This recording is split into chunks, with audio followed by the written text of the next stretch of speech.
All right, Nerdy Bones back in the studio. What's up, Nick? What's up, Keith? All right, so this is an episode we've been teasing for a while. Yeah. What are we doing We've tonight? been looking forward to this one for at least a month. Yeah, since we bought the books. Yeah, dude. So we're doing Angels and Demons. We should preface everything we're getting tonight for information. Everything we're talking about you can get in the Encyclopedia of Angels and the Encyclopedia of Demons by Rosemary Ellen Gilley. And her Gilley, it's G-U-L... G-U-I-L-E-Y. Yeah, she's her research is pretty She has astounding. a lot of other It's pretty books, astounding. too, about encyclopedias of, like, just folklore Well, and like, witches and yeah, witchcraft. And she's this woman I'm kind of taken back by because like dude. it's literally like textbooks. It's like what you would take a test on. yeah. So long story short, like I said, we been kind of teasing. I wouldn't even say tonight's about angels and demons. Yeah. Well, that's what I was getting into. Is tonight we're going to talk about angels and demons. Next, going to cover angels. I'm going to cover demons. And we want to preface this episode by saying we are not religious whatsoever. And we might screw up a little bit, but that's to be expected. And correct us if we screw up. Yeah. But we just find the topic just kind of interesting to us. And Yeah, well, it might be real. It might not be real. Exactly. We're not going to say one way or another. If you're religious and you're listening to this, we're not religious. So And we're not scholars. And we're not scholars.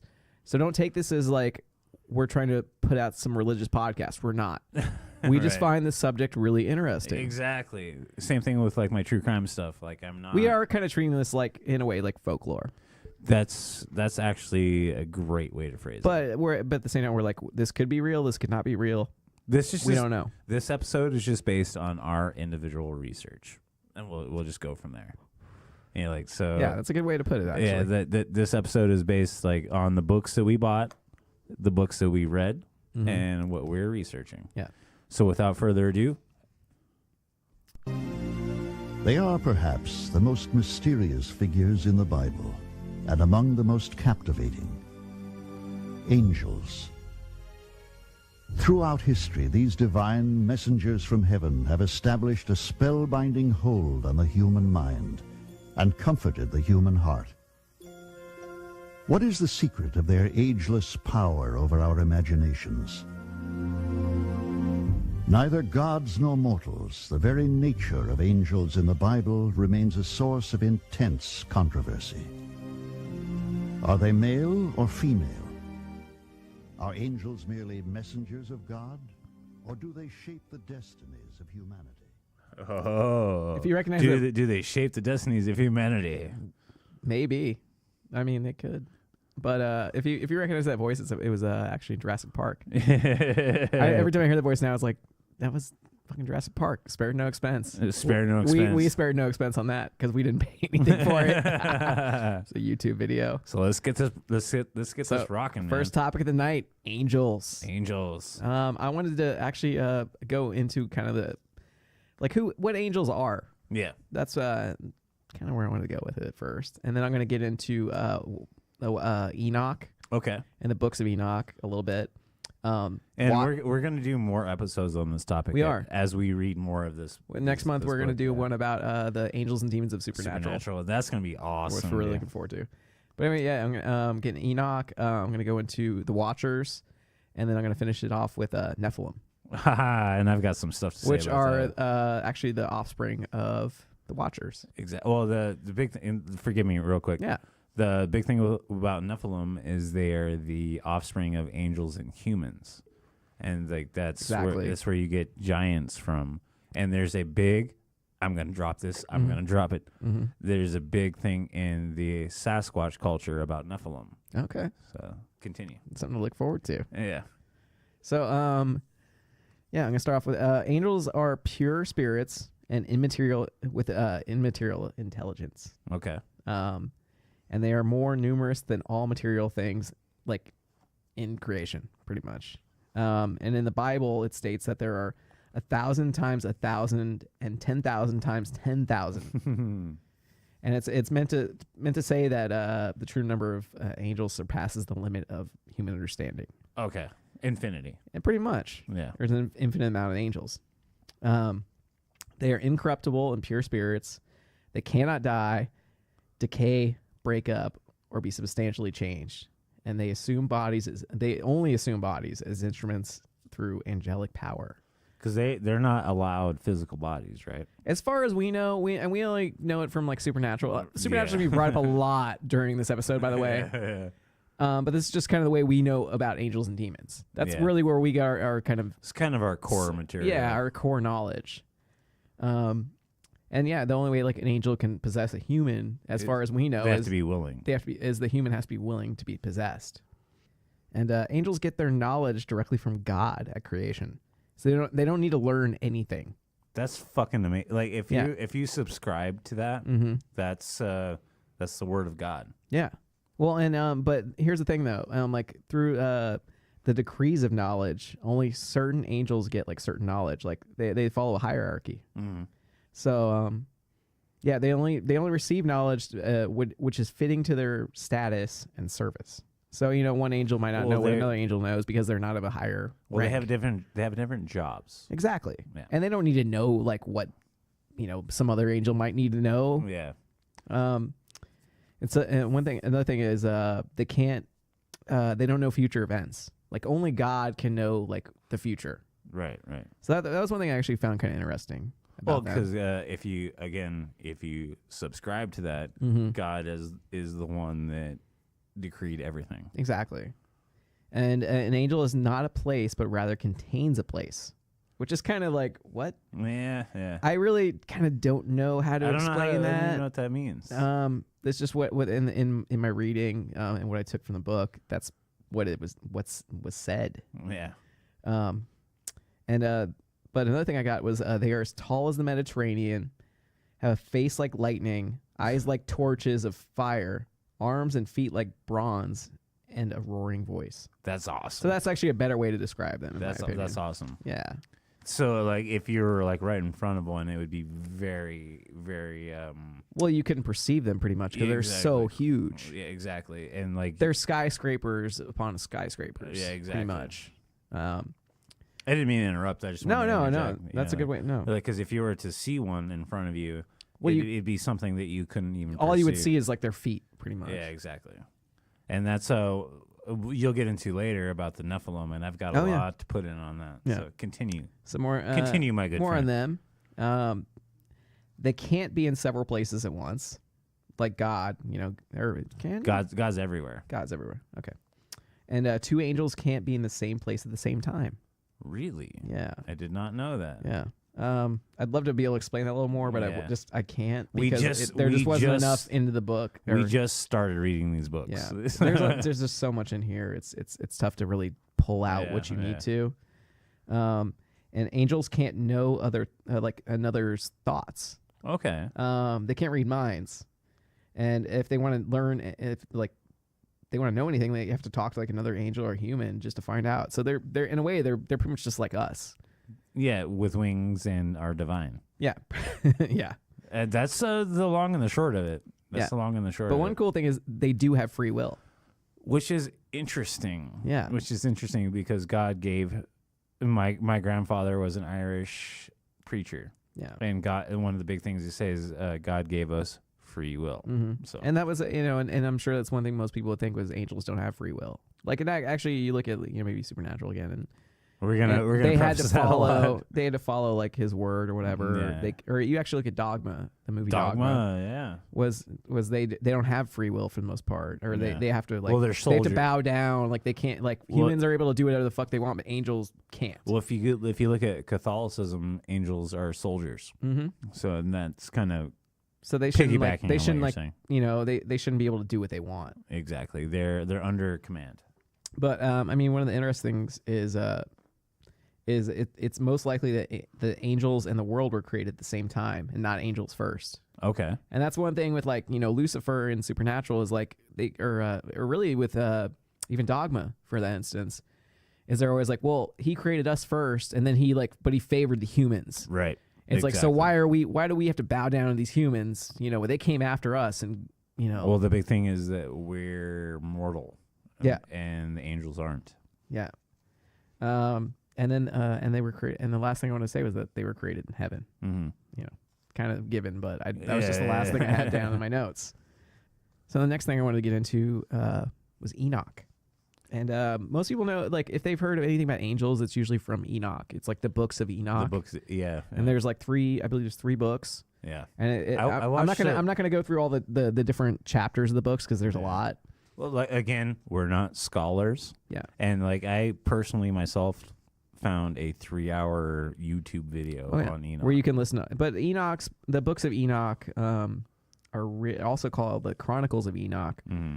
Are really what gives you most people like angel lore. Okay. Pretty much is if you want to learn about angels more, you can read the books of Enoch. So who Enoch was he was a patriarch that taken to heaven on the orders of God and transformed into the great angel Metatron. The voice of God. And I think there's some contradiction but I think it was only later on where he was turned into that. We got to tell who Metatron is real quick though. Metatron is the voice of God. Yeah. For the most part. But the one thing about angels is there's so many names for like a single angel. There could be like tons and tons of names. One thing I'll get into with when I get to the Watchers is how many names they have. So, and final to say about the books of Enoch, they were a significant influence on the development of doctrines in the New Testament. Mm. So, and neither one of us really have any understanding of full Christianity. No, we don't. No. Well, I mean, even you could say priests and monks and everything don't really have a full understanding of Christianity. We're still running off of like what I would even go as far as saying the Pope. Yeah. You know. But anyway, like there's like I said, there's a lot of chapters. There's 3 books, or they're considered like 1 Enoch, 2 Enoch, 3 Enoch, and they go into a lot of different things about I'll get into the Watchers in a second, but the very first book is actually the Book of the Watchers. Another thing is like it talks about the different heavens. There's like first heaven, second heaven, third heaven, fourth heaven, and so on. And so from there, I actually do want to. I think that's all I'm really going to hit for Enoch for the most part. He's going to come up again just because he's a figure. He is a very important figure in angelology. That's actually the term. Yeah, angelology. Angelology. So the next thing I'm going to get into is the Watchers. The Watchers. I'm actually really interested for you to talk about the Watchers. Yeah. Because in our research, you've brought this up more than once. Oh yeah, definitely. So the Watchers, what they were they were angels that cohabited with human women and fell from God's grace. Well, eventually fell from God's grace. So are we drifting into the area of the Nephilim? We are, but we're gonna get there, man. Okay. We're gonna get there. Continue. But they were pretty much that. Yeah, they were, because like I said, angels have free will, and they're also referred to as sons of God and the children of heaven. And like I was saying, their children were the Nephilim. Yep. So King Nebuchadnezzar actually mentioned the Watchers in Genesis 6, verse 4:13. And what he said was, I saw in the visions of my head, and he's talking about, he saw them in his dreams, as I lay in bed, and behold, a watcher, a holy one, came down from heaven. That's awesome. Yeah. That's awesome. Another thing I found was there was 200 of them. Okay. As far as there could have been more, like I said, I didn't get as far into it, but that was what I got, was there's 200 of the Watchers. Well, it's like in the Book of Demonology, I only got from A to L. Yeah. So I'm still working on that, man. And they taught people like secret arts. Just to mention a few things, they taught them such things as magical medicine, incantations, and knowledge. They also, they taught them how to like live, pretty much. Okay. Is to really break it down into everything. So now I actually want to get back into one of the books of Enoch, from the first book of Enoch, the Book of the Watchers. Was that book actually chronicles the prophecy of the fall of the Watchers, their judgment, and the destruction of all the wicked ones. You think of like Sodom and Gomorrah. Now you're getting into my territory. It describes how the Watchers, led by I'm not going to try to say them, or actually, Semyaza. Okay. And I want to say, like, a lot of angel and demon names are actually really hard to pronounce. Yeah, we're going to spell a lot of them. But it describes how the Watchers, led by Semyaza, take human wives, beget giants, Nephilim, and corrupt humans. And Azrael teaches them the arts of metal, weaponry, dyeing, so like dyeing textiles, and chemistry, sciences, and I was just talking about. It's just going a little more descriptive. And So anyway, so Michael, Gabriel, and Surafel. I know this name. Surafel. Yeah. Notice the resulting corruption, adultery, and bloodshed on earth, and here's people's prayers for help. People were just getting kind of fucked over at this point because of these watchers. They were total just sinners. Yeah. And so the angels they appeal to God, and God issues instructions to the angels, and he sends Azrael, the son of Noah, actually, to warn him of the coming destruction of the earth and the flood. Oh, this is what goes into. So the whole reason was because of them being the way they were and corrupting humanity and just being dicks. God decided to destroy the world pretty much with the Great Flood and just wipe out the Watcher. All these people, the Watchers. Well, actually, not the Watchers because they're angels, but the Nephilim. Mm-hmm. All of that. Well, and I real quick want to preface this, the Nephilim have a huge connection in the Sasquatch world because they actually there's been bones found that are giant. Yeah. And so people will kind of contribute it to one or the other. Yeah. But like I said, Bigfoot comes up every time. So I'm going to preface this next part by saying I'm not exactly sure how the Watchers ended up in what is actually the fifth heaven. Okay. Described as the fifth heaven. It's pretty much what the fifth heaven is it's pretty much a version of hell. Okay. But in heaven. And actually Enoch tried to go to bat for the Watchers and be like, hey, he went to God and was like, hey, you should be nicer, and show them some mercy. And God was like, no, fuck you. Fuck off. Because they rejected heaven, they shall have no peace is pretty much okay. What Enoch ended up telling the Watchers is what God told them. Yeah, and also the Nephilim were imprisoned with him. Right. And the last thing I want to hit with the Watchers was that each Watcher has 70 names corresponding to the 70 languages of the world, and all of them are based on the name of God. And each name is written with a pen of flame on God's crown, or from God's crown, I should say. And the last little thing I want to put in there, because this will go into our next topic. We're not going to go quite yet, but we will. Is Belial was a Watcher. And that's... You want to give him a little taste of what Belial was about? So I'll get into it when it's my turn. Belial is a... more or less, he is the conduit for you to be possessed. Really? He's the chief of demons. Ooh. And I will get into that when it's my... Belial is... yeah. Next, let's... go on to Nephilim. Nephilim. Okay, so I wanted to kind of allude to Nephilim was so it's the giants. There's a lot of they were actually a race of giants spawned by the cohabitation of angels and human women. Yeah. So the big thing is in the Sasquatch world, I bring it up every time, is in the Sasquatch world there's been bones that have been found that have been is this Sasquatch, is this Nephilim? They kind of, I can't say they're interchangeable, but in the Bigfoot world, there's a lot of people that believe that the Nephilim are tied to Sasquatch as far as their genealogy and their existence on the planet. Yeah. And so Nephilim means fallen, actually. Yep. So another thing I want to talk about with him is in 1 Enoch, he presents a more descriptive picture of the Nephilim as monstrous beings. And so I'm going to quote the book right now.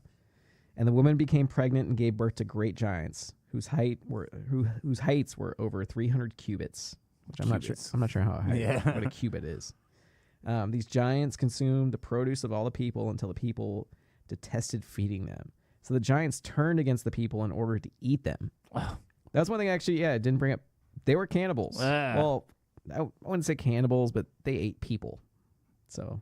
In a way, actually, they were cannibals because they were part human. Yeah, it's scary enough. So, and then they began to sin against birds, wild beasts, reptiles, and fish, and their flesh was devoured the one by the other, and they drank blood, and then the earth brought an accusation against the oppressors. Interesting. That's a really weird way to phrase that. Yeah. I didn't read that very well, by the way. Say that again. Say what part? That little last part you read again. And then the earth brought an accusation against the oppressors. Well, what does that mean? It's the Bible. Well, actually, that's not the Bible. I have a lot of like on my demon side of it. I have a lot of writing like that. It's really hard to understand the way people used to phrase things. Yeah, but evidently not all the Nephilim were destroyed in the Great Flood. For Enoch 15:8 through 9 says they shall be called evil spirits upon the earth, who dwell both on the earth and in the earth, indicating that they become demons. Ah. Let's see what else I got. Entering into my territory. Yeah, I know. Just about, man. We're just about there. Like I recently saw a video of a supposed living Nephilim. Really? Pretty scary stuff, dude. Yeah, well, when I think of Nephilim, like, I mean, the biggest example I could use would probably be like Goliath. But Goliath would not. He was more of a giant than a Nephilim. Well, he would have not been a Nephilim because that wasn't at that point in the story of the Bible. Mm-hmm. He wouldn't have been a Nephilim. No, he was just a giant. Okay, well, thanks for clarifying that for me. Because I honestly just I wasn't sure. I kind of actually know this. But when I think of Nephilim, that's was kind of what I think of. My grandpa was a preacher. I kind of like because the whole thing about the story of David and Goliath, it was more of a allegory of somebody being smaller, being able to defeat somebody that's larger. Really? Yeah. So you think about it, like in the story of David and Goliath, he uses a sling and rock, and I forget the creed that Goliath was from, but he was like, I'm sure you watched Highlander. He's more or less a Kurgan. Okay. So but the thing is like I said, David had this rock and sling, and the whole thing is this: like if you believe in God, you can win. That's the allegory of that story. So I just wanted to look up Hugh because I do want to find out like how big they actually were. And it goes around anywhere from 17.5 inches to 20 inches. So about a 1.5 feet. Okay. For any people listening outside of the U.S., that's probably what, like maybe, talk about like 1.5 meters. 1.5 meters, yeah. I'm guessing my math could be completely wrong. We don't use the metric system here. Because we're behind the times. So there was 300 cubits, so.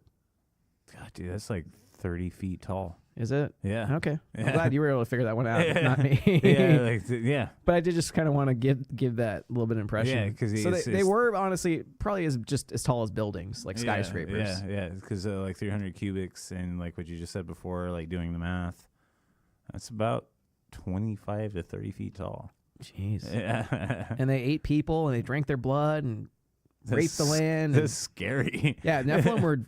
Well, that's why like God had to get rid of them. Yeah, exactly. In the flood. Well, they were more or less. I want to use the word of an abomination. They were. That's actually. I think that's one way they put them was they were an abomination. Yeah, because they were. Actually, surprisingly enough, I know the definition of abomination. Mm-hmm. It's a form that's against God. Oh yeah. It's a physical form that's against God. So that's and like I said, neither one of us are like religious. But I grew up the grandson of a Irish preacher, so I have this stuff like pounded into my brain. Yeah. So I honestly wish I had more I could add right now to angels. I thought that was but great. I just wanted to kind of give a few little things out there. I didn't want to go into super in depth. I mean, I just didn't have the time. Well, as we go further into the subject every month, the further we get into the book every month. Yeah, I think next month's episode will be a lot more refined. Well, and the big thing that I got to say is my research only got up to the letter L. Yeah. Because that's what I... Like Nick will tell you, the books that we have are textbooks, and I the way I started doing it is I just started reading it. Yeah, and I got up to the letter L. Well, it's an encyclopedia, so yeah, kind of just go with it. I get to one thing and I'm like, oh, I want to find out this thing, and I just go to the index, and I kept going back and forth with a lot of stuff.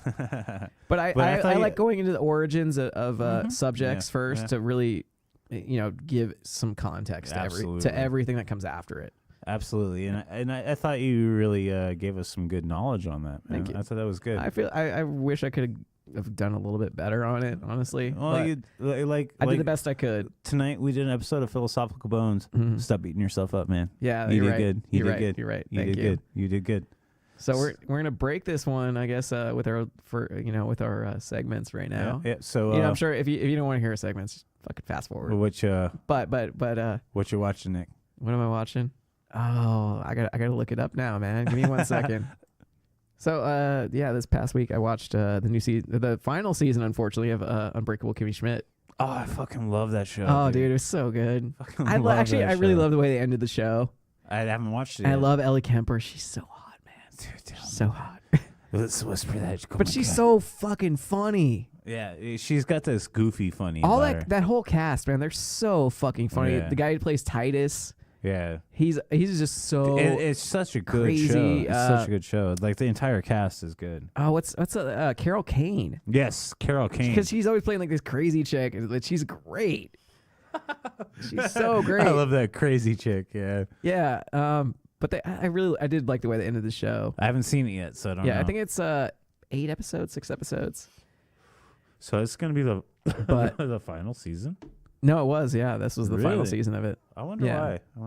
I don't know. I felt that's one of the shows that could have kept going on, but for some reason Netflix decided to get rid of it. Kimmy Schmidt's fucking awesome. Yeah, it's just if you've never seen it, it's really fucking funny. Yeah, I personally finished the first season of Titans, and they brought in Batman. Oh yeah, I've seen some videos from that. Yeah. But the big one that I wanted to mention, I'm sure we're gonna have a little bit of talk about this. Yeah. Is I finally watched Bohemian Rhapsody, and I'm a huge Queen fan. Yeah. And I loved it. I loved it. And there's this big debate whether it was actually acting or just mimicry. But the thing is if it was mimicry, that's still brilliant acting. Well, that's what acting is. Exactly. It's mimicry. Like Freddie Mercury died, 20 years ago? 23 years ago? I don't know. Exactly. He died from AIDS. Just whatever. He died from a terminal disease. But this guy, I don't know the actor's name. Oh, it's Rami Malek. Okay. Say it again. Rami Malek. Okay. He did an amazing job. Oh, yeah. He's a great actor. He did an amazing job. And like I said, I'm a big fan of Queen. Fuck off if you want to judge me. Queen's awesome. Yeah. But I enjoyed the movie. I knew the process of his life and everything that happened, and I liked it. I thought it was good. I felt that I think I haven't seen the movie, so I can't really comment on it. But I heard they kind of painted too rosy a picture of him. I get what you were saying. They didn't try to get to the nitty gritty. They just tried to kind of paint this. Well, they tried to make a movie. Yeah, they tried to make a movie that was palatable. They didn't want to talk about. They him did like a paint by numbers biopic. Yeah.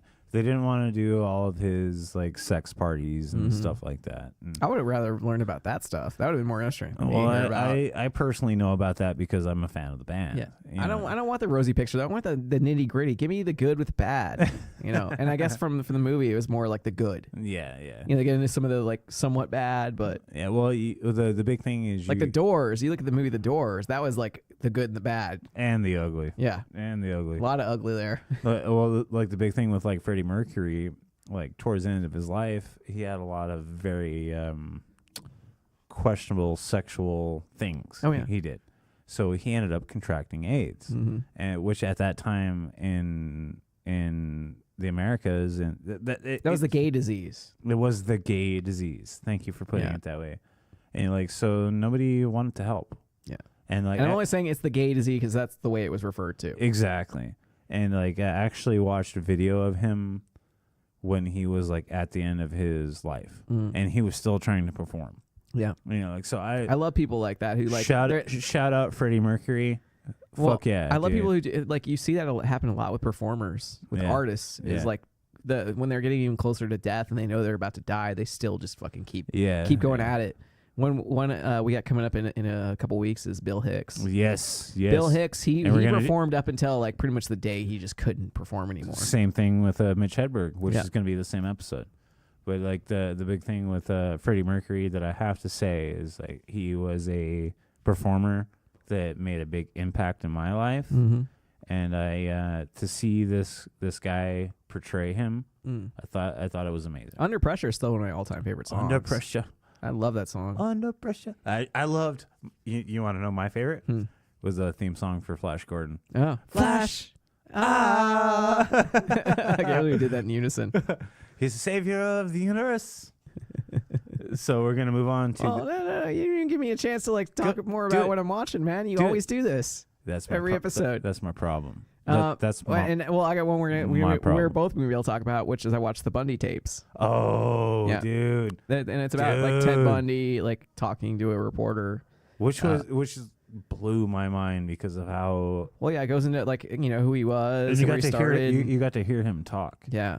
You got to hear him like explain. It was really interesting. That guy was... He always had this sense of humor about him. He was always smiling and laughing and joking, and we're getting into my territory. He was very like kind of personable, and everybody's like, I like that. He could have never done that. Just look at this guy. He was the guy next door. He was the guy next door, but he killed like 30 women. 32 women. 32.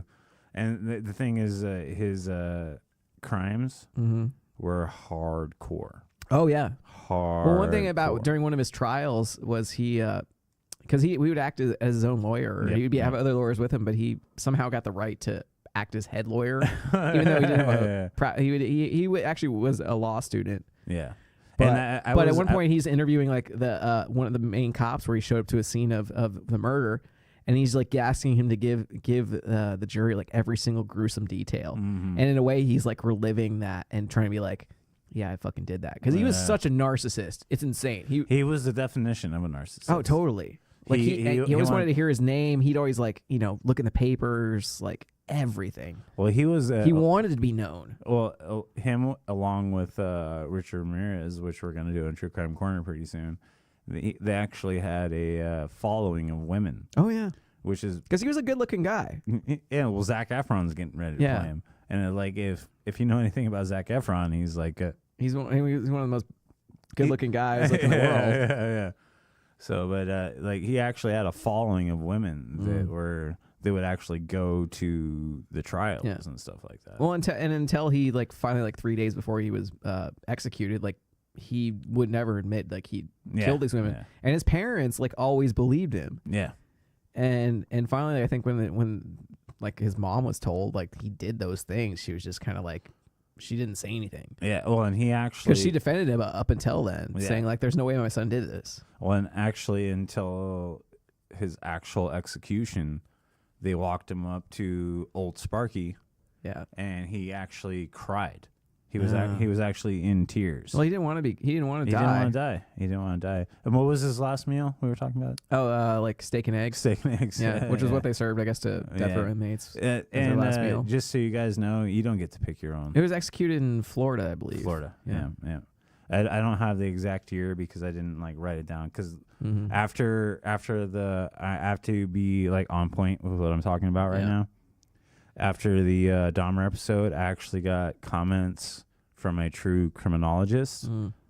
My shit's got to be on point. Yeah. I can't... You do the best you can, man. I can't speculate. That's all we can do. Like tonight with Angels and Demons. We're doing the best we can. Yeah. We don't have a ton of time to devote to this. We would love to have the time to really, I wish this was my full-time job, man. But we do this for fun. Yeah. Well, the cool thing is I got comments from a criminologist. Yeah. That means like I hit my shit on point at least a little bit. At least a little bit. You did. So I thought that was pretty cool. Well, do you have anything else you're watching or have watched this past week? Actually, I've been watching. I mentioned it before, but Friends from College. I finished that this week. Yeah, we talked about that last week. Yeah, well, I finished it this week. Okay, and I thought it was really good. It's the guy Keegan-Michael Key. Yeah, and Colby Smuthers from How I Met Your Mother. Written really well. Fred Savage. Yeah, done really well. Yeah, done really well. Anything else? No, that's it for me. Okay, I wanted to finish off on more of a fun one, which is I haven't finished it yet, but I've been watching the newest season of Z Nation. Z Nation. I love Z Nation. Z Nation, so good. I love Z Nation. Apparently, though, this is the last season. It got canceled by Sci-Fi. But I always consider it like the fun zombie show. It like it's Walking Dead if it's fun. Yeah. And actually, I actually like watching Z Nation more than I like watching Walking Dead now. It would be hard because it's fun. I'd be hard pressed to disagree. Because like in this season, they go into like what they call talkers, which are zombies who talk. Yeah, they're pretty much just regular people, but they're dead. Yeah. And as long as they get these things like these biscuits, they keep living. But it's fucking cool, man. I always love Z Nation. Maybe we'll get lucky and like Netflix will pick it up for another season. Right. I doubt it, but.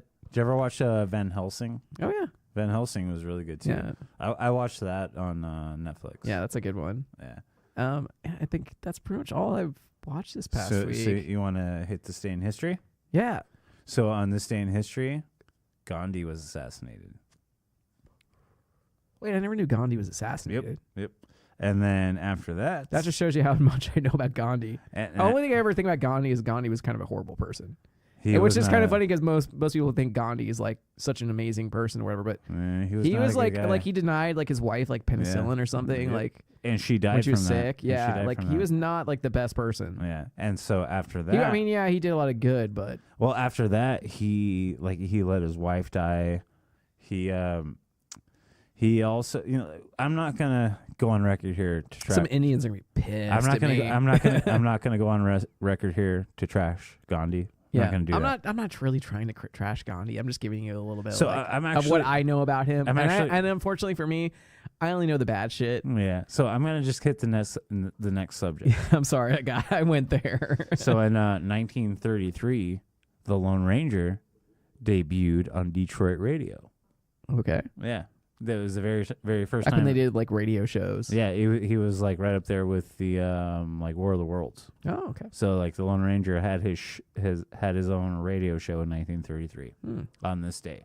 Came out in 1933. Wow. Tonto and the Lone Ranger, and hi ho Silver, away. So and that's where that came from. Was that radio show? So I thought that was really cool. There was a couple dignitaries that were born today. Mm-hmm. I don't have them on hand, but I think Richard Nixon's son was born today. Okay, like just random shit like that. You want to give me something good about Gandhi? Give me something good. He helped a lot of the people in India. A lot of people in India realized the unjust of their system at the time. The injustice of their system. Yeah, that's why he went into doing. Isn't he on their currency too? He is. Yeah. He actually, when he did what you would call a hunger strike. Mm. I don't know the exact amount of days. Yeah, but it was a long time. I do remember hearing about the hunger strike. It was a long. Like he was a good public figure. Yeah, in his own little world. Maybe he wasn't the best guy. Yeah, but he really helped the country of India to like move forward. Okay, he brought them into the modern world. Yeah. Okay. Yeah, he helped.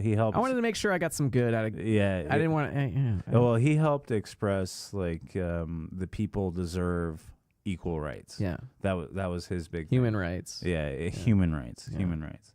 So the big thing with Gandhi is like he actually died an old man, but the thing that I looked up is I found conflicting things that he was assassinated and that he died as an old man. Okay. So I don't, as a person right now reading stuff, I don't know the truth. I wasn't there. Yeah. I wasn't there.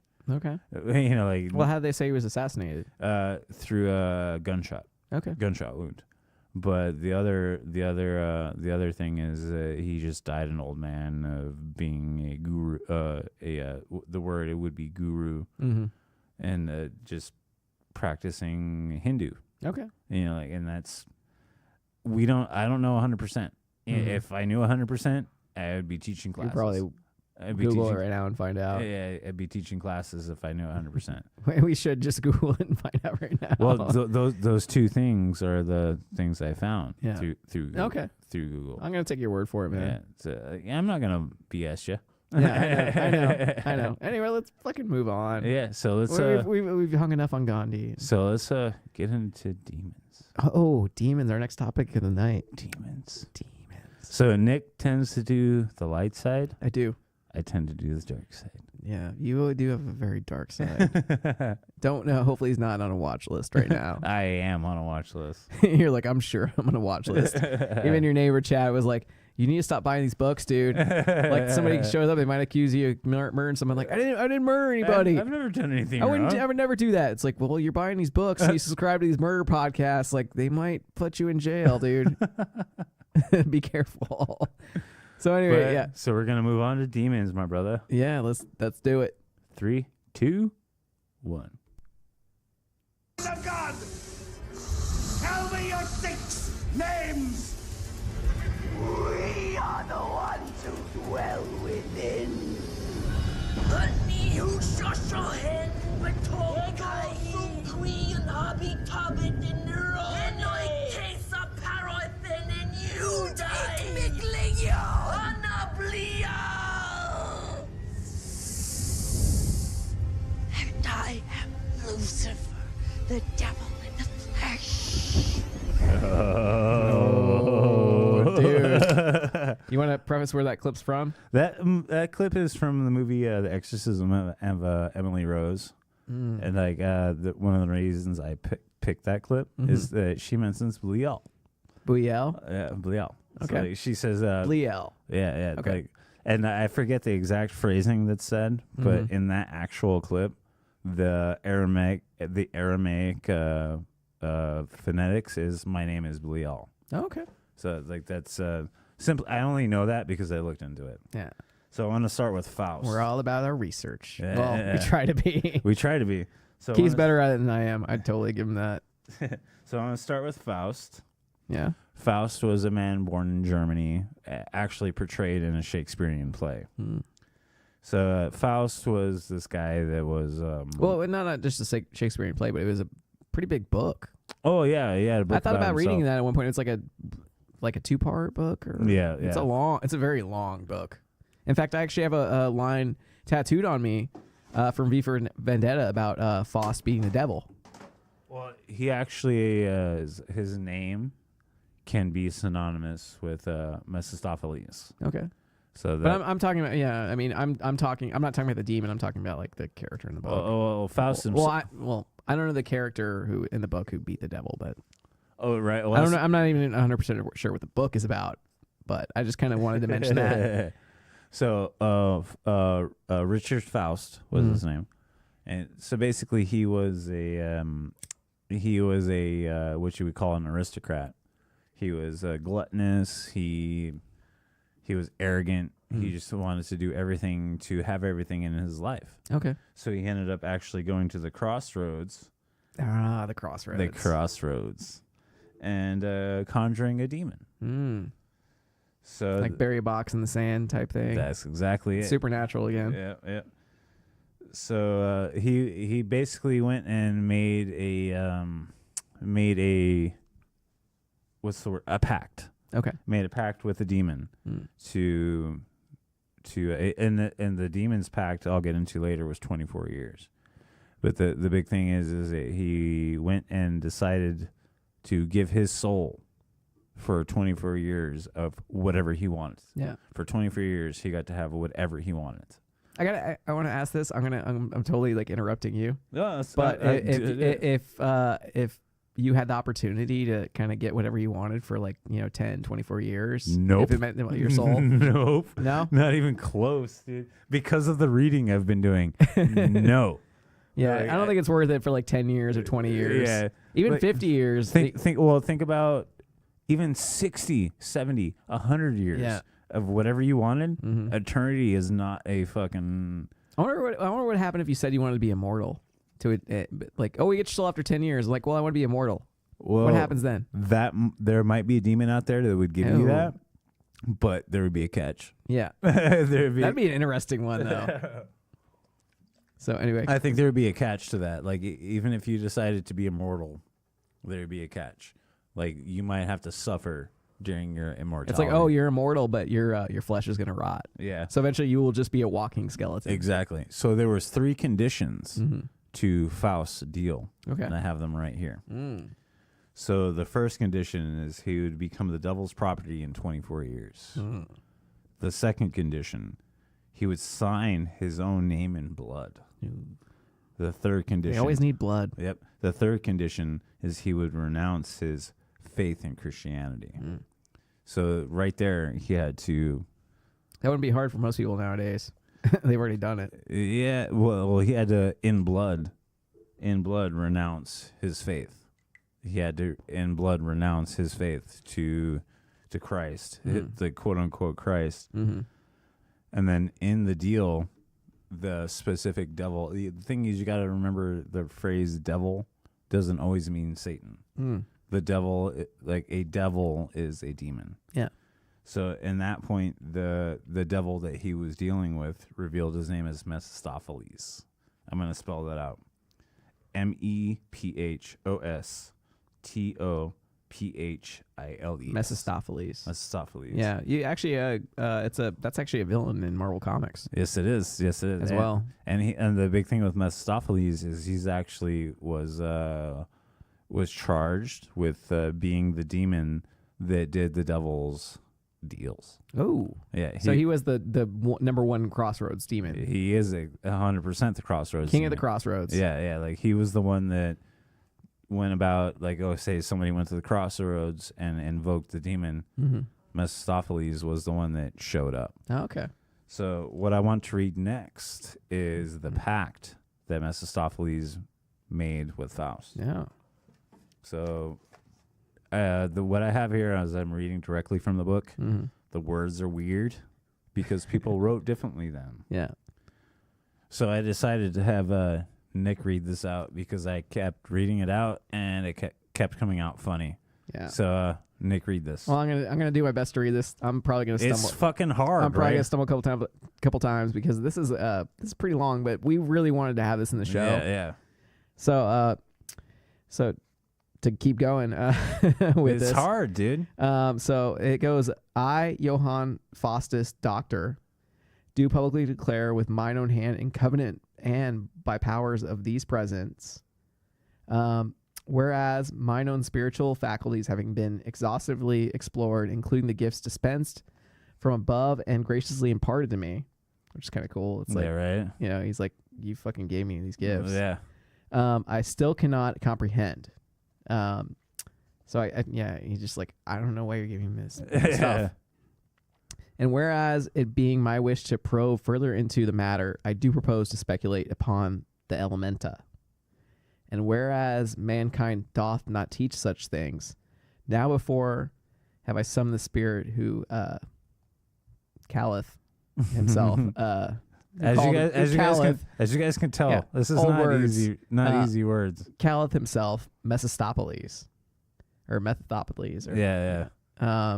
a servant of the hellish prince in Orient, charged with informing and instructing me, and agreeing against a promissory instrument, hereby transferring onto him to be subservient and obedient to me in all things. Nice. Thank you for reading that, dude. I still got more. Finish it. So I do promise him in return that when I fully be sated of that which I desire of him, 24 years also being past, ended, and expired, he may at such a time and in whatever manner or wise pleasant him order, ordain, reign, rule, and possess all that may be mine, property, body, flesh, blood, etc. Wherewithin duly bound over an eternity and surrounded yeah, right. I'm screwing up already. And surrendered by covenant in mine own hand by authority and power of all these presents, as well as of my mind, brain, intent, blood, and will. I do now defy all living beings, all the heavenly hosts, and all mankind, and this must be, in confirmation and contract whereof I have drawn out my own blood for certification in lieu of a seal. Nice. So thank you for getting through that. If you're listening, hopefully you didn't stop me. Like, what the fuck is this guy doing? He's reading this horribly. Well, like I had to try to read that verbatim, and it is really tough to read old speak verbatim. You and I sat here a couple times, and I tried to read it out. Yeah, I tried to read it out like 5 times, and like I basically was like, I want this in the episode. Yeah. It was just we just wanted to make sure that was like. As much as I stumbled with that, we wanted to make sure. Knew thank you for doing that, though. Thank you of for course. doing that. Because like you and I sat here off record. And I was like, dude, this is. I need a drink after that. This is fucking Cheers, which I haven't said in a long time. Cheers, unofficial sponsor of the Nerdy Bones podcast, Miller High Life. So the champagne of beers. Yeah. So what we're getting into at that point, it was Faust. Faust makes a pact with Mephistopheles. Yes. And that's actually not. Satan. I kind of got that after reading that shit verbatim for like 3 minutes. Yeah, so that's not Satan. Sorry, I just had to throw that in there. That's not Satan. Yeah, he makes a he makes a deal. So Mephistopheles is actually one of the third order of demons. So I'll get into that with Belial when I get into that. The third, you have the first, second, and third order. Okay. So Mephistopheles is basically the third order of demons, to where they are the one that goes and tempts you. Oh, okay. They're the ones that. It's funny. I was actually going to ask you a question about the third order, but you're answering my questions before I'm able to ask them. They're the ones that goes and tempts you. Okay. The second order of demons is the one that possesses your body. The third order of demons is where Belial comes in. So I'll wait for that. Yes. So after about 11 years, Faust is, he continues to call Mephistopheles to his chambers, talks, asks him about like the order of the world and stuff like that. So and then that he continues to do that for a while, and then at his 17th year, he asks Mephistopheles for a tour of heaven and hell. And then when he goes to Mephistopheles, of course, starts with hell. And when he takes him to hell, he's like, Faust in his mind is like, I can't stand this furnace. That's the word. That's the word. He is, I can't stand this furnace. And he takes him to heaven, and he's like, oh, this is amazing. And then throughout his life, he like has a couple kids and stuff like that, and it comes towards the 24th year of his. Well, before you finish that, I want to say I'm sure he's probably a fallen angel. What's that? Mephistopheles. Yes, he is. Yes, because most of pretty much all the demons are fallen angels. But I'm kind of wondering, like, how the hell did he get into heaven to take this guy for a tour? It was a tour. Well, I got this right here. Yeah, I want to know this because Belial took him on the tour of heaven. Really? Belial took him on the tour of heaven. How the hell did he get him into heaven? Belial was I'll get into that when I get into Belial, but Belial was the second angel devised after, second angel created after Lucifer. So he had kind of powers like most of them. Yeah, well, he was able to sneak him to heaven. Yeah, well, I'll get Here's the secret tour. Yeah, I'll get in when I get into Belial. He's actually the chief of demons. Okay. So, long story short, like we continue with Faust's life. He starts to end up towards the end of his 24 years of his deal with Mephistopheles. He asks to meet Beelzebub. He asks to meet Beelzebub, and then Belial shows up, and Belial is the one that shows him heaven and hell. Beelzebub actually isn't like that's another name. He's not Satan. Yeah, that's another name for Satan. Well, he's not Satan, but he's not Satan. Yeah, but Belial is the one that shows up, and Belial is the one that shows him heaven and hell. Yeah. Yeah, so like he takes him on this tour, and on the final night of Faust's life, he's like repenting his allegiance to Belial, to Mephistopheles. Even though he signed that contract saying like, I'm giving everything to you. Yeah. So even though like against heaven, like I'm stating this right now, against heaven. Yeah. I'm giving you my soul. Yeah, much. Exactly. Oh, and there was actually more than one time to where he actually was talked to about, like, his family came to him and like said repent, and he actually wrote a second contract to the devil in his own blood a second time. Yeah. So, but at the time of his final night, he repented. He was like, "Oh man, fuck this," and as the story goes, the entire house was filled with demonic music, filled with disgusting music is the word that I found, and nobody wants to go in and like see his body. Nobody wants to walk in there and see what was going on. But after the fact, they found like a bloody scene. Like his body was like ripped apart. Yeah. His body was completely like ripped apart. Pounds of hell, maybe. Yeah, yeah. And I got Cerberus in here later. So, nice. But yeah. It seems like Fosse's like, I got all this cool shit from the demons, and I got exactly what I wanted, but I'm like, I'm not gonna give you my soul anymore. Yeah. Well, he got everything he wanted for 24 years. Yeah. Like Faust got everything he wanted for 24 years. But then at the end, he was just kind of like, yeah, I know I owe you a debt, but I'm not gonna pay you. Well, so he kind of welched. Yeah, is the best word I can think of. Well, yeah, and he kind of refused to pay his debt. Oh, and he actually went on a tour of which kind of fucked hell. up to say for me. It was like, wow, like this guy is selling his soul for all this shit. But I'm like, and it's like, and I mean, I think we would all do this, but like, I don't want to give you to it now. Yeah, like, well, but at the same time, I'm like, you kind of owe him your soul. Well, now. think about it. Think about it. At the end, you're gonna be like, whoa, Yeah. whoa. You got what you wanted for those years. I'm like, you kind of owe the guy. You need to pay your bills. You need to pay your debts, man. Exactly. So then, what I wanted to run on to next, which I kind of mentioned before, is Belial. Belial was Belial. Wait, so that was End of Faust? Yes. Oh man. Yeah. Did he ever get out of that bed or out of No? that deal? He was ripped apart. Oh, so he went to hell. He was ripped apart, taken to hell. For all we know, he's still in hell, like getting ripped apart. He probably is. So why I want to go into Belial next is I'm sure someone who read Faust probably might disagree with you now, but I don't know the story of Faust. If you know more.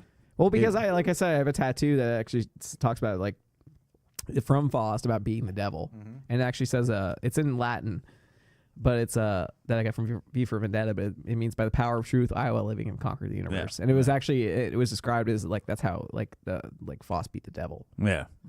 But I don't know. I just wanted to throw that in there because I'm really proud of that tattoo. I love that tattoo. Like I said, neither one of us are scholars. Yeah. But so Belial's like my favorite. This is like the big one that I really wanted to hit into. Belial is the conduit to a demon being able to possess you. Belial is the chief of demons. Yeah. He's the one that decides, okay, this person over here, you 78 demons going to this man, and you 3 demons going to this man. Yeah. He's the one that decides. He's the supervisor. Yes, he's the chief. Belial is the 68th of the 72 spirits of Solomon. It's I didn't look into the spirits of Solomon, but he's the 68th of 72. And of course, I want to mention the fact that Belial was a watcher. Yes, he was. He was an angel. Yes, yeah. That created, that had sex with women and created Nephilim. He was the second angel after Lucifer. Yeah, which most people would never think about or realize. Right. Who thinks about the second angel after Lucifer? Right. Well, yeah. You hear about the devil and you just stop it there. But he's just as bad as Lucifer. He's worse. He's worse. He's worse. Whoa! How is he worse? So how can he be worse than the devil? Let me go. Yeah. Let me go. So Belial in the human world is responsible for all of guilt, all wickedness, and all sexual conduct. He's the one that, like, if you're a pedophile, it's Belial's fault. Yeah. So, like, he's worse. Like, Lucifer sits back and kind of waits for Belial's fucking. So Lucifer just takes credit for Belial. He's like the Thomas Edison. Yeah. He lets all his underlings do the work, and then he takes credit for them because Edison did that. Yeah. So we'll throw some Edison in there, but yeah. Yeah. So Belial basically is the one that, like in the opening for this episode, Mia Belial. Yeah. He is the demon that is responsible for all of humans being evil. He would be, one of the things I read is he would be the demon that was responsible for whispering in the ear of Adolf Hitler. Oh, wow. Yeah. Yeah. And he'd be the one, like, people going to hell, like, would be talking to. They wouldn't be like, oh, I want to meet Satan. I want to talk to Lucifer. No, you're not. You're talking to me now. Yeah, you're talking to I'm the number 2. Yeah. You're talking to Belial. Who the fuck are you? Exactly. I'm the reason you're here. So not him. So his name. That motherfucker gets all the credit. All the credit. All the credit. Like, Belial's, if you really think about it, way more evil than Lucifer ever. Like, because he's got something to prove. Yeah. He's like literally got something to prove. He's like, I'm not the king of demons. Yeah. And like, seems like he should be. Well, I'm going to get into that right now. Yeah. His name is synonymous with the Antichrist. Oh. Yeah. His name. And I just realized to get the Supernatural, or I'll get into Supernatural for a second, but they've never had Belial as a demon. Supernatural. I don't believe. Yeah. Well, it's maybe they didn't hit that yet. Maybe they didn't hit that yet. That'd be cool if they brought him in. So his name in Hebrew is actually spelled Beliyaal with an asterisk in between. Okay. And that actually in Hebrew means without worth. Oh. So like, does that make Yeah. So so to be called a son of Belial means you don't have any worth. Wow. That means you're a transient. That means that you like didn't do anything. Like that you didn't have a job. You didn't want to do anything after that. So Belial is Belial for me. I have to go into like he's I was raised Irish Catholic, and Belial seems to be like the worst. Yeah, the worst. And in Hebrew mythology, he is actually the first to revolt against God. Wow, really? He was actually the first one before Lucifer. Yes. Wow. Yes. Lucifer just got more notoriety. Yeah. He was the first one to be like, fuck off. I'm going to do what I want. No wonder Belial's so cruel and worse than Satan. He's trying to make a name for himself. Yeah. Well, yeah, exactly. Like he would be the first one. Like, if you really get into... I'm defending a demon right now. Well, if this is how far we've come on Nerdy Bones. Yeah.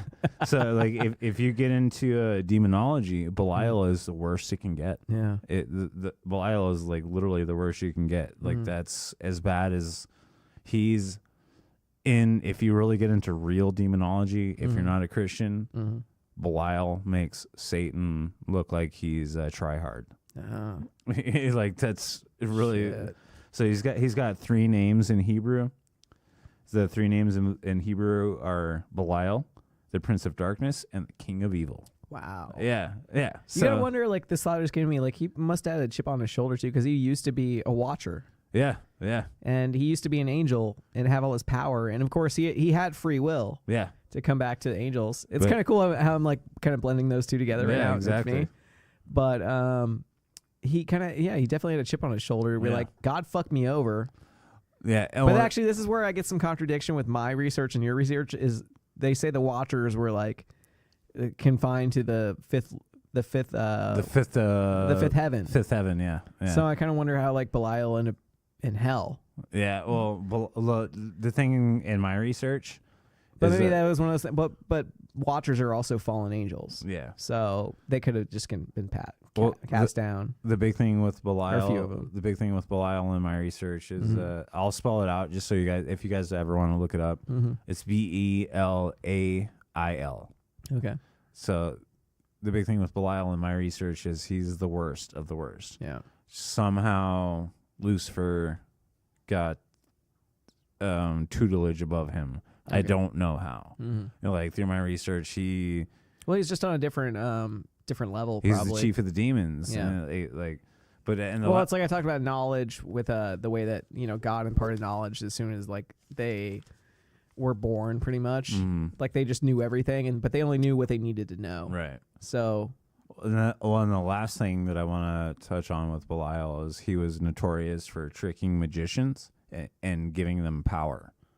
Like he would, it's like a magician back in the day.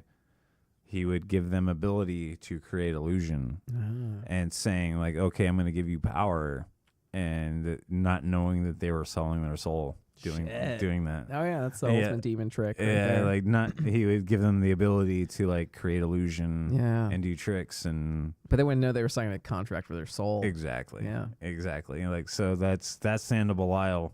But like he's if you guys that's pretty interesting, man. Yeah, like if you have any interest in that story, there's a lot.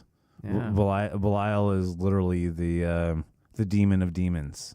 Like that's and I actually kind of wanted to preface this like what a demon. Even on the level like Michael or Gabriel, like the archangel type seraphim, like seraphim.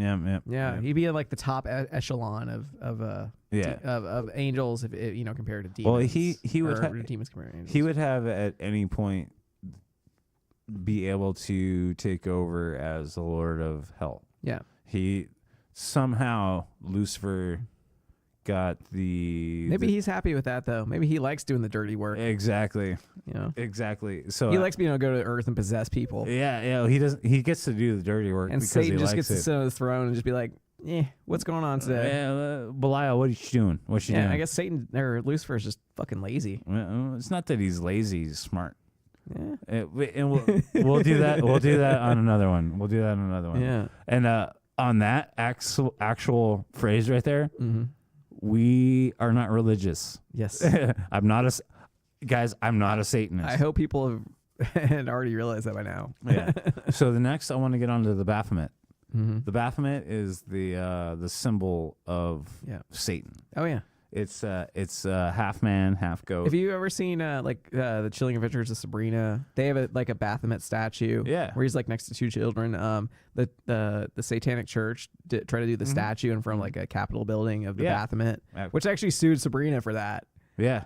But it's the horned goat. It's the goat. Yeah. It's the goat. It's somehow, I don't know, I didn't find it why the goat is the symbol of Lucifer. I really don't.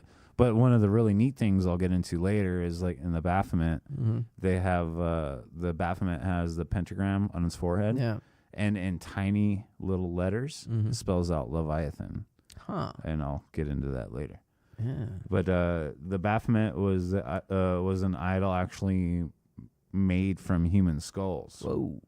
Yeah, it was actually made from human skulls. Like this was like a physical thing. That it was actually made from human skulls, and they would pack it with a cloth, like to keep the skull like fresh. Keep it like juicy, gamey.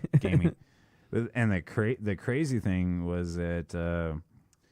The fucking Knights of the Templar would worship this as a symbol of fertility. Whoa. Yeah. Drop a bomb. Yeah, right? The Knights of the Templar would worship. They worshipped a demon. But they were very religious. They were, yeah, exactly.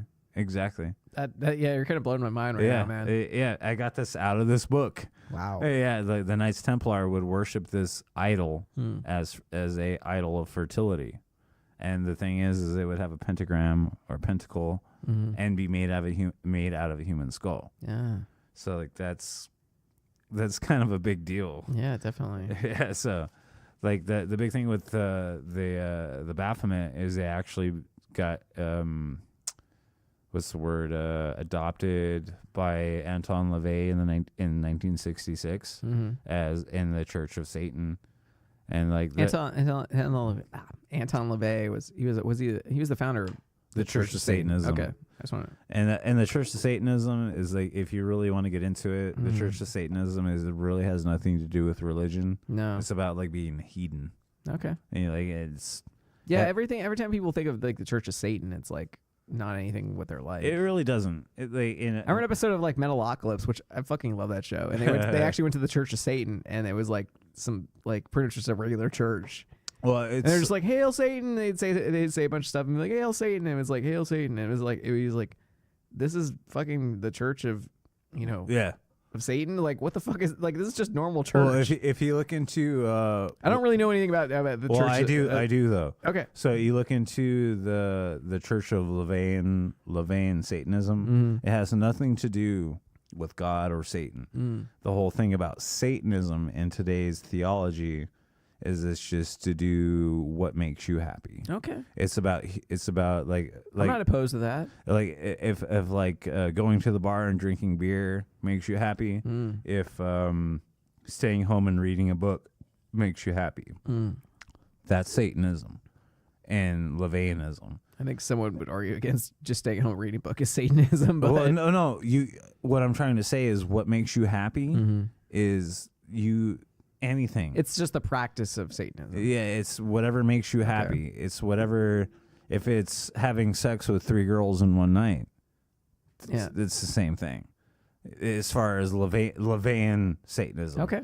So I am by no means. Don't limit yourself. Yeah, by no means am I a Leviathan scholar. It's a lot. Yeah. But the whole thing is like whatever makes you happy. The whole point of it is to do whatever makes you happy. Okay.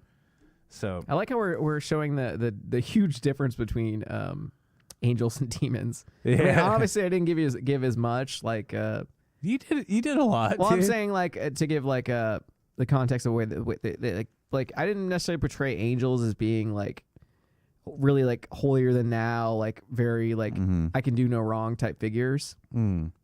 But you are showing like definitely the side of demons where like and Satanism and everything is like it's very much more free, I think, in a way. Yeah. So even though angels did have free will. Yeah. Well, demons definitely have free will. I think they're actually a little more free though, in a way. Yeah. So what I want to get into next is we are Legion. Yeah. So Legion is the army of hell. So the army of hell is actually 6,666 legions. I always thought that 666 number was just kind of made up. Well, that's not what I found. I guess not. Hey, I'm learning something tonight on Nerdy Bones. Hopefully you are too. Yeah, so there's 72 princes of the conjuration of, I don't even know how to say this number, 7-405-926 underlings. Okay. What is that number? 7 million? I just have to look at it. Give me your paper. Give me your notes, man. 7,405,926. Yeah. So how did you not be able to read that? Well, I didn't want You wrote it, man. I didn't want to fuck that number up. So there's 72 princes of that number of legions. That's not many considering there's 7 million. Yeah, exactly. Okay. So the basically they're the military of hell. Yeah. And then Belial. Ooh, sorry. Had to get a little refreshment. So Belial is the prince of that legion. So basically the big thing about that is possession. That amount of demons is allowed to move forward and take a human body. Yeah. So Belial is the one. Belial is the one that's like he controls. Like, say you're possessed, Belial is the one that said possess this person. Did you ever find out how many like demons there are? Dude, hundreds.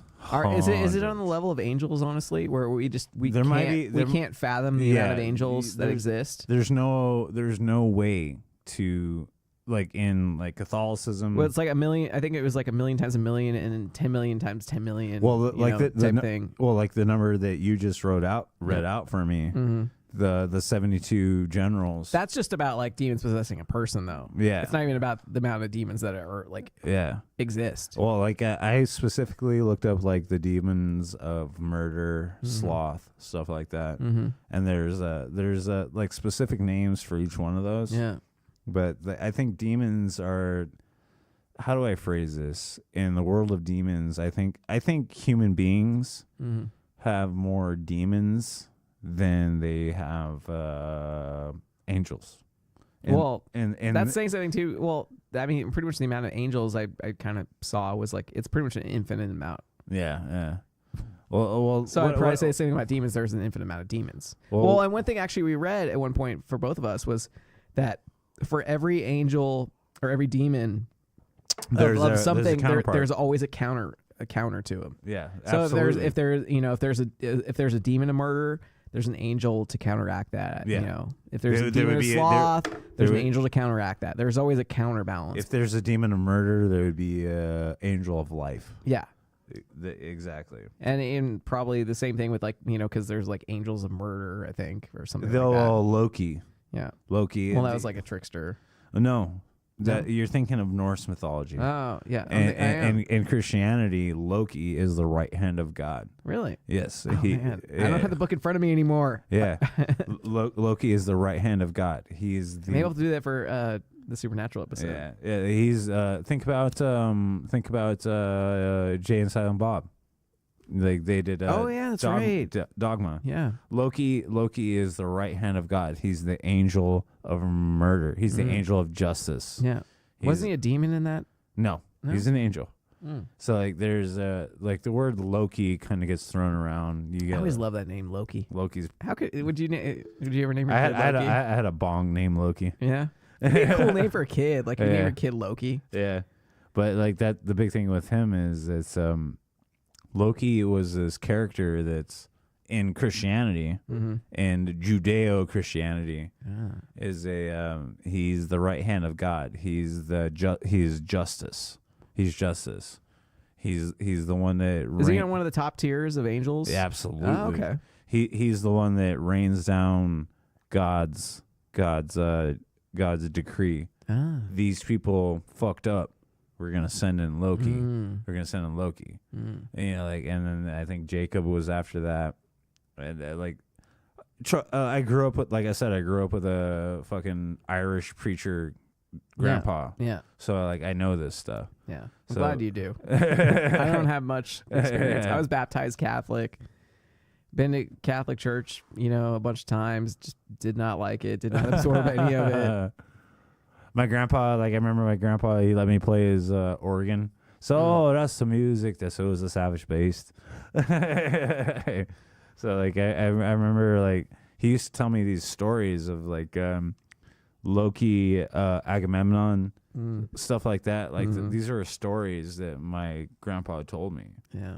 So demons hold a big. It's cool how you're kind of bringing it back. Yeah, right. I'm sorry. My bad. After all these years, you're bringing it back to your childhood. Yeah. So I have a wow, I learned this stuff when I was 8, and now almost 30 years later, I can draw on it. Yeah, finally. Exactly. And for him is that the big thing with my grandpa, if I didn't know these stories, I would get fucking chastised. It'd be like, you need to know the scripture. I'm like, Grandpa, I don't know, but yeah. So I've always just found church to be kind of boring. Yeah, at church, I've never gotten anything out of church, and I know a lot of people do. And if you listening do, more power to you. More power to you. Good for you. We're not really against religion in any way. Not at all. We're fascinated. I've always been my opinion on religion is if it helps you out in your real life, and it makes you a better person, I'm all fucking for it. Yeah. It's just when you start trying to push it on other people and try to be kind of just discriminate pushy, that's when I have a problem. Yeah, well, and I'm super open to hearing people talk about it. I have no problem hearing about it. Yeah, I mean, we're doing a whole angel or whole angel. We're doing a whole episode on angels and demons, and we don't necessarily believe in this stuff at all. Yeah. Exactly. But we wanted to talk about it because it's interesting to us. And for me, growing up Irish Catholic, this stuff has been shoved down. I'm sure my grandfather would be God rest his soul, but I'm sure if he heard me talking about this kind of stuff, he'd probably be a little pissed. Like, what are you talking about? I can't believe you're being blasphemous, towards the church or something. I'm like, I'm not trying to be blasphemous whatsoever. I'm like, I just don't necessarily believe what you believe. Right. It's the big thing is it's you can't push it. But the stories are interesting. And and that's one thing with the Bible, for instance. Me and you don't believe the Bible, no, at all, for the most part. But the fact that the stories contained in them and the morality tales in them, I'm totally fine with. I totally agree with the moral tales. Because and you go to a church most time, pretty much every time they're trying to teach you to be just a better person, and that's what it comes down to in religion, is just be a better person. And I always follow the golden rule to me is don't be a dick, which I would refer to as Wheaton's law, Will Wheaton. He put it out there as Wheaton. It got put out there as Wheaton's law. Don't be a dick. Don't be a dick. And I've tried to follow that rule. Don't be a dick. That's my rule. Don't be a cunt. Don't be a dick. Don't be an asshole. Just be a good person. So I want to. Wow, I feel like we got off topic there. That was good. That was good. So I want to get into the Leviathan. This is a big thing in Hebrew lore. Yeah. Hebrew lore. I'm glad you're not containing it just to Christian. No, well, I tried to do a lot of Celtic stuff. Yeah. But what I found wasn't interesting. I'm Irish. The Celtic stuff is no. Yeah. No. But again, I only made it to letter L in this book. So so the Leviathan was a how do you say it? Primordial monster. Primordial monster. Yeah. Well, also I think of it like supernatural, like the Leviathans were Yeah, but that's a different thing. Yeah. And the TV show Supernatural is a different thing. Mm-hmm.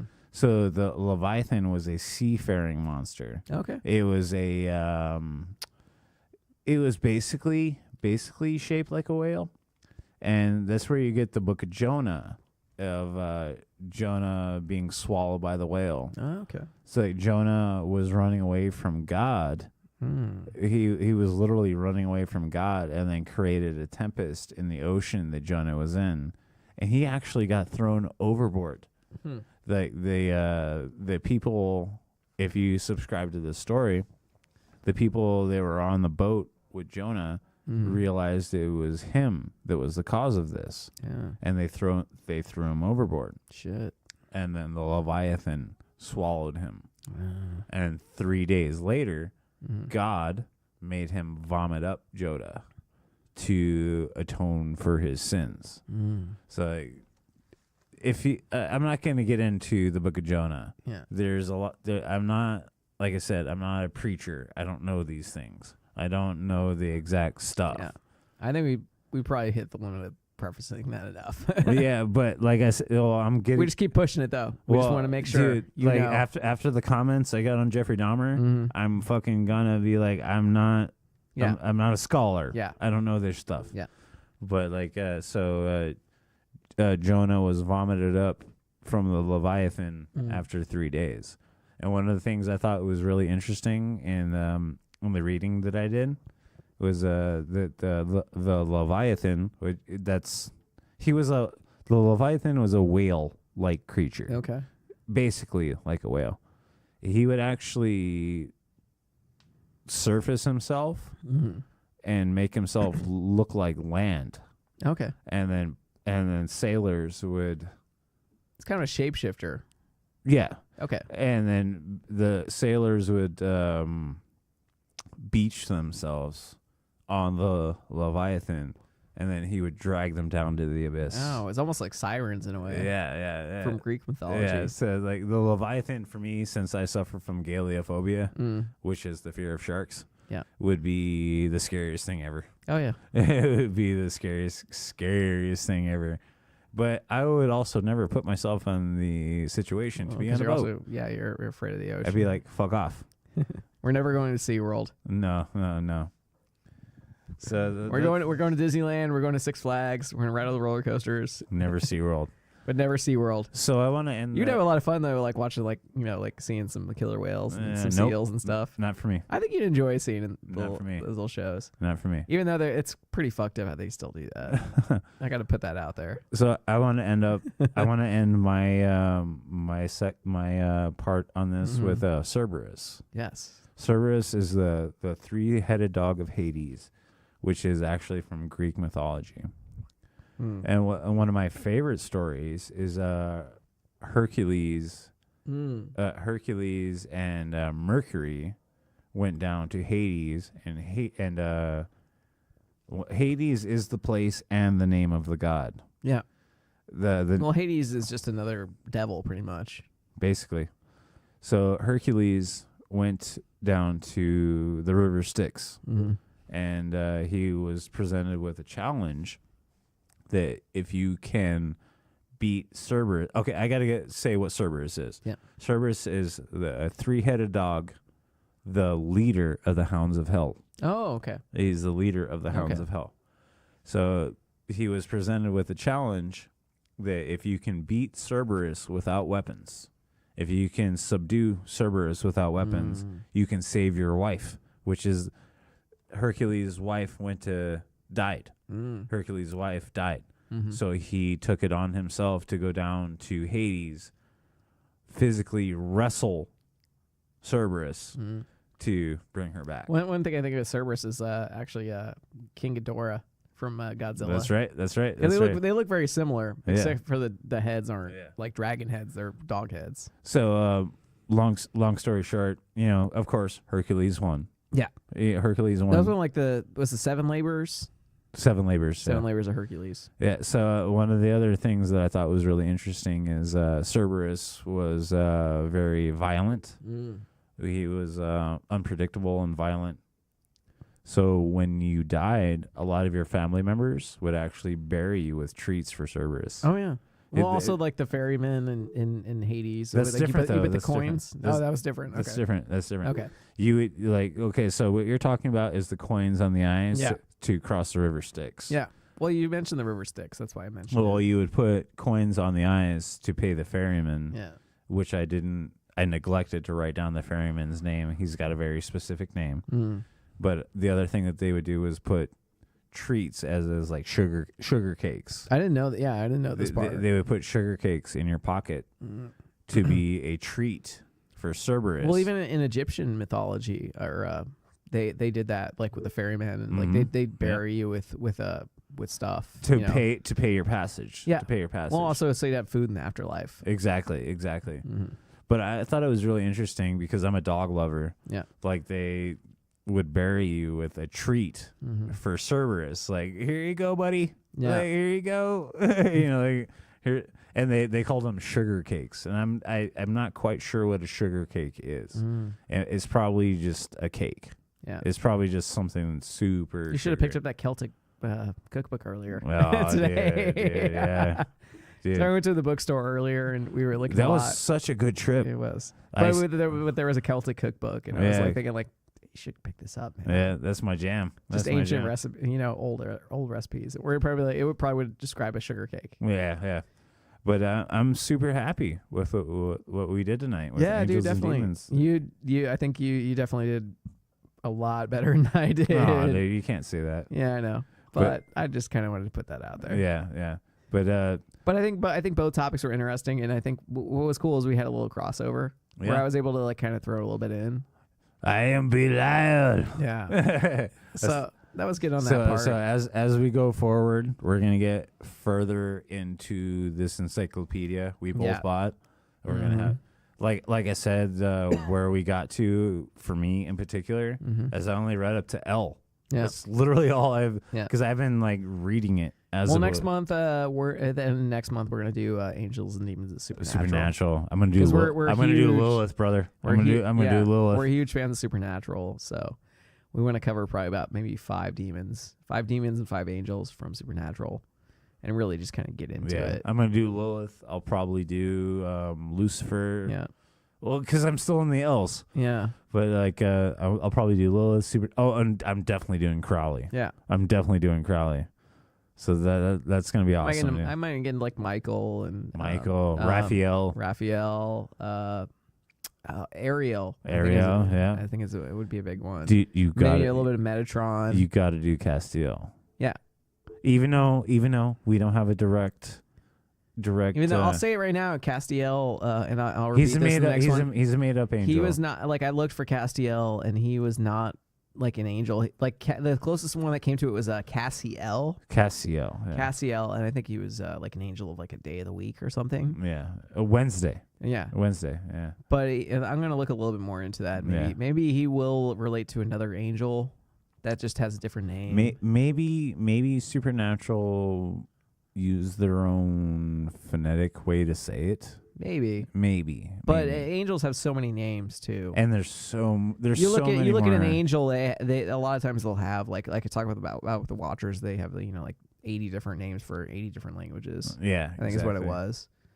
So, it'll be interesting to kind of go with that because even when we go into these in the encyclopedia, you'll go to a demon or an angel and they'll usually have about 3 names. Yeah. It's like, it's Ariel. Well, you'll have like a Hebrew name. You'll have a Christian name. They're just all like spelled differently and, something completely different. It's a lot. It's pretty dense. I will say. It's dense. A lot of stuff does get really dense. Yeah. So, and we try to do the best we can though with it, with the information we're giving to us. And like I want to preface this in this episode, if we made any errors, call us out on it. Yeah. That way next time we can do better. Yeah, especially with this demon and angels stuff, because Nick and I bought these books. They were just like, we love it. Yeah. Like I got the entirety of Exorcism and Spontaneous Combustion from the book that I have. Oh yeah. So there's so much there. There's so much. And that was actually like while we were doing the episode, I was reading more, and actually was throwing parts into the episode from what I just all of a sudden read like 2 minutes earlier. Yeah, exactly. That's how much information is kind of given to us in these books. So we're just trying to read more, give you guys more. Yeah. So and we're hoping we did something different from what you expect from most podcasts. Exactly. Thank you for saying that. Thank you for saying that. Because we are not. And I really hope you're running the middle. Yeah, we're gonna toot our horn. Toot toot. Well, next week. Well, we did Pirates and Ninjas a few weeks back, and we're doing next week. We're doing we're actually doing Samurai and Mandalorians. So Samurai and Mandalorians from Star Wars. So that's right. Yeah. That just shows you how much we're switching it up. Yeah. And then the week after that will be Mitch Hedberg and Bill Hicks. Bill Hicks. So then later this month, Josh and myself on Rufus the Villain, we're doing Butch Cassidy and the Sundance Kid. Yep. That's gonna be really cool. So we got a lot coming out for you the next month. Yeah. So look forward to it. Hopefully. You can always hit us up if we got anything wrong on it. Let us know. Send us an email at nerdybonescast@gmail.com. Hit us up on Instagram. Yep. Hit us up on Facebook. We fuck something up. Let us know. Let us know. You want to suggest a topic for us in the future? Suggest. Yeah. We're always open. Talk to us. You want to bitch at us and be like, you fucked up? Tell us. Yeah. Or you want, maybe just be like, hey, I enjoyed the episode. Yeah. And we'll just totally thank you for that. Yeah, exactly. So hopefully you did enjoy the episode tonight. Yeah. And hopefully you'll catch us next week. Yeah. So Nick, thank you for being here again tonight. You always say that. I'm here every week, man. That's the idea, though. So you want to finish this off, man? Nerdy Bones. And we're out.